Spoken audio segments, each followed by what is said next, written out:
Assalamualaikum warahmatullahi wabarakatuh. Di sini saya akan membacakan tugas bahan simakan tentang dongeng dan cerpen yang beranggotakan Afida Vidya Rahma dengan NIM 230003038, Aprilia Nugraheni Ayuning Tias dengan NIM 230003040,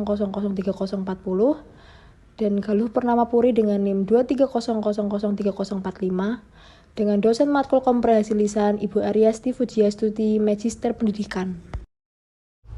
Untuk capaian pembelajaran yang pertama, peserta didik mulai mampu menyampaikan gagasan, pikiran, pandangan, arahan, atau pesan untuk memecahkan masalah dan solusi dalam bentuk monolog, pendapat lisan dalam dialog secara logis, kritis, dan kreatif. Untuk selanjutnya, ada tujuan pembelajaran. Peserta didik dapat melatih kemampuannya untuk mendiskusikan sifat tokoh cerita dan amanat penulis dalam teks naratif dengan membandingkan jawabannya dengan temannya. Baik, sekarang kita sudah mulai ke materi yang pertama, yaitu pengertian. Dongeng adalah cerita naratif atau cerita fiksi yang biasanya disampaikan secara lisan dari generasi ke generasi. Dongeng seringkali mengandung unsur-unsur khayalan, fantasi, atau keajaiban, dan karakter-karakternya seringkali tidak nyata. Dongeng biasanya digunakan untuk menghibur, mengajarkan nilai-nilai moral, atau menjelaskan asal-usul suatu peristiwa atau tradisi. Dongeng bisa ditemukan di berbagai budaya dan memiliki beragam bentuk, tetapi intinya adalah kisah naratif yang disampaikan untuk tujuan tertentu. Materi yang kedua yaitu penokohan. Penokohan adalah proses pengembangan karakter dalam karya sastra, drama, atau seni lainnya. Ini mencakup atribut, sifat, dan ciri-ciri yang digunakan untuk mendefinisikan karakter dan membuatnya terasa hidup dalam cerita. Penokohan adalah elemen penting dalam narasi untuk membantu pemirsa atau pembaca memahami dan merasa terhubung dengan karakter-karakternya tersebut. Materi yang selanjutnya yaitu alur cerita. Alur cerita adalah susunan atau urutan peristiwa yang menggambarkan perkembangan cerita dalam sebuah karya sastra, film, atau narasi lainnya. Alur cerita mencakup bagaimana peristiwa-peristiwa tersebut diatur dan berkembang dari awal hingga akhir. Alur cerita dapat memiliki berbagai bentuk, seperti alur linear yang bergerak maju secara kronologis atau alur non-linear yang melompat-lompat dalam waktu. Alur cerita memainkan peran penting dalam membentuk narasi dan memberikan struktur pada cerita, sehingga penonton atau pembaca dapat mengikuti dan memahami apa yang terjadi. Selanjutnya yaitu tema. Tema adalah ide sentral pesan atau konsep yang mendalam yang ditemukan dalam sebuah karya sastra, film, atau karya seni lainnya. Tema mencerminkan inti dari apa yang cerita atau karya tersebut dapat disampaikan kepada pemirsa atau pembaca. Tema seringkali mengungkapkan makna yang lebih dalam atau pesan moral dalam karya tersebut. Tema dapat bervariasi dari cerita ke cerita, dan seringkali terungkap melalui perkembangan karakter, konflik, simbolisme, dan elemen-elemen lainnya dalam karya tersebut. Contoh tema yang umum termasuk cinta, persahabatan, keadilan, perjuangan, dan masih banyak lagi. Selanjutnya adalah pesan cerita. Pesan cerita adalah pesan atau ide yang ingin disampaikan oleh penulis atau pembuat karya kepada pemirsa atau pembaca melalui narasi tersebut. Pesan cerita adalah inti atau tujuan dari cerita yang dapat mencakup nilai moral atau pandangan tertentu yang ingin ditekankan. Pesan cerita dapat berupa pelajaran yang dapat dipetik, pengertian yang lebih dalam tentang hidup, atau bahkan kritik terhadap situasi sosial atau politik tertentu.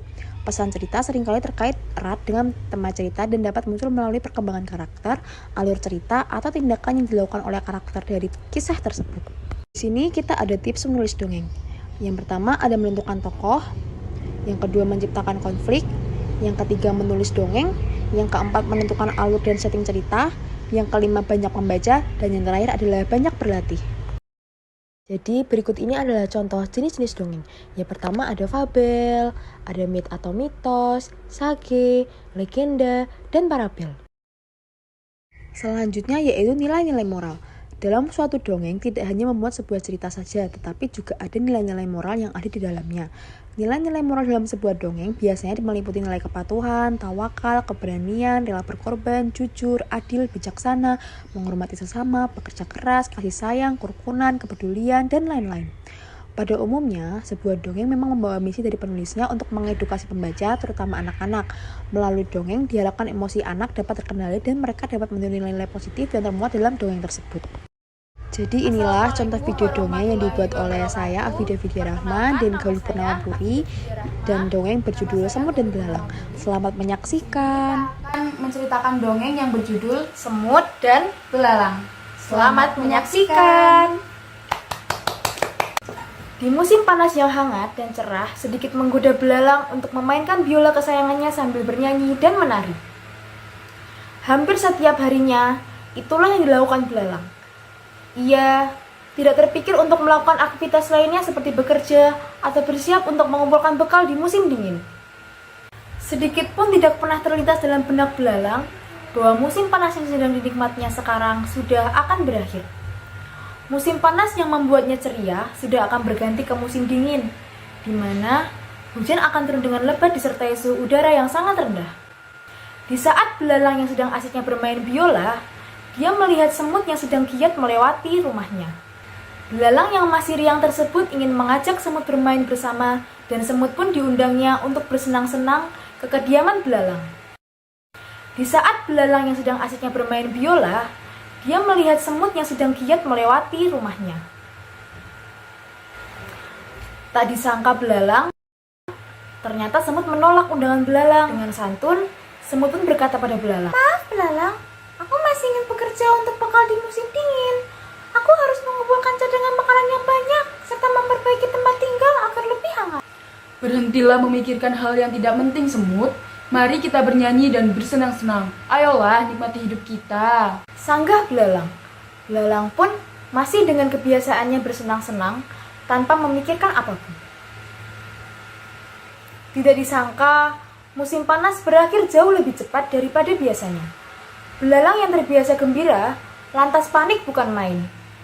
Ia tidak memiliki persediaan makanan yang cukup, ditambah rumahnya yang rusak dan tidak layak huni karena diterjang badai. Dengan harapan tinggi dan lunglai, belalang menuju rumah semut dan meminta bantuan untuk diperbolehkannya tinggal bersama dan meminta makanan. Mendengar permohonan tersebut, semut menjawab, "Maafkan aku belalang, aku tidak bisa membantumu. Rumahku terlalu sempit untukmu, dan bekalku hanya cukup untuk keluargaku saja." Belalang akhirnya meninggalkan rumah semut dengan rasa menyesal dan sedih. Dalam hati, ia bergumam, Andai saja aku mengikuti nasihat semut saat itu untuk bekerja keras, pasti saat ini aku bisa kenyang dan tidur nyenyak di dalam rumah. Demikianlah dongeng singkat dari kami berdua. Saya Afidah Fidir Rahmah. Saya Galuh Perdana Puri. Jika ada salah kata mohon dimaafkan. Wassalamualaikum warahmatullahi wabarakatuh. Dadah, terima kasih sudah menyaksikan.